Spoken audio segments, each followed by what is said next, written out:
ನಿಮ್ಮ ಪ್ರಕಾರ ಸರ್ ಅವ್ರಿಗೆ ಸರಿಸಮಾನವಾಗಿ ಯಾರು ಬರಬೇಕು, ಅಷ್ಟೇ ಎಮೋಷ್ನಲ್ ಆಗಿ ಯಾರು ಕನೆಕ್ಟ್ ಆಗ್ತಾರೆ ಅಂತ ನೀವು ಕಂಡಂತೆ, ನೀವು ನೋಡಿದಂತೆ ಭಾಳಷ್ಟು ಬೇರೆ ಬೇರೆ ಪಕ್ಷಗಳಲ್ಲೂ ಕೂಡ ನೋಡಿದ್ದಾರೆ. ಈಗ ಬಿ ಜೆ ಪಿಯಲ್ಲೂ ಕೂಡ ನೀವು ಹತ್ತಿರದಿಂದ ನೋಡ್ತಾ ಇದ್ದೀರಾ. ವಿಜೇಂದ್ರ ಅವರು ರಾಜ್ಯಾಧ್ಯಕ್ಷರಾಗಿದ್ದಾರೆ, ಅವ್ರಿಗೆ ಆ ಎಮೋಷ್ನಲ್ ಅಟ್ಯಾಚ್ಮೆಂಟ್ ಇದೆಯಾ ಅಂತ?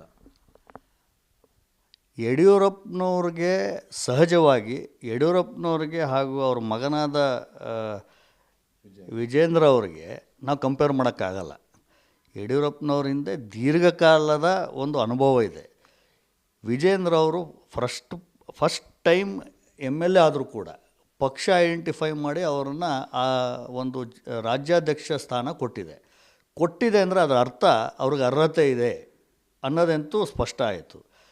ಆ ಸ್ಥಾನದಲ್ಲಿ ಕೂತ ನಂತರ ಅವರ ನಾನು ನೋಡ್ದಂಗೆ ಜನರ ಕನೆಕ್ಟು ಯಡಿಯೂರಪ್ಪನವ್ರ ರಕ್ತ ಇರೋದ್ರಿಂದ ಅದು ಆಟೋಮೆಟಿಕ್ಕಾಗಿ ಬರುತ್ತೆ ಅಂತ ನನ್ನ ಅಭಿಪ್ರಾಯ.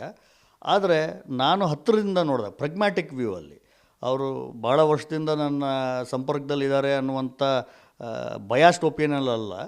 ಆದರೆ ನಾನು ನೋಡ್ದಂಗೆ ಒಬ್ಬ ಮಾಸ್ ಲೀಡರ್ ಆಗೋದಕ್ಕೆ ಏನೇನು ಇಂಗ್ರೀಡಿಯೆಂಟ್ಸ್ ಬೇಕು, ಒಗ್ಗರಣೆ ಮಾಡೋದಕ್ಕೆ ಏನೇನು ಬೇಕು, ಅದು ಎಲ್ಲ ಸಾಮಗ್ರಿಗಳು ಯಡಿಯೂರಪ್ಪನವ್ರ ಮಗನಾದ ವಿಜೇಂದ್ರ ಅವ್ರ ಹತ್ರ ಇದೆ ಅನ್ನೋದಂತೂ ನನಗೆ ಗ್ಯಾರಂಟಿ ಆಗಿದೆ.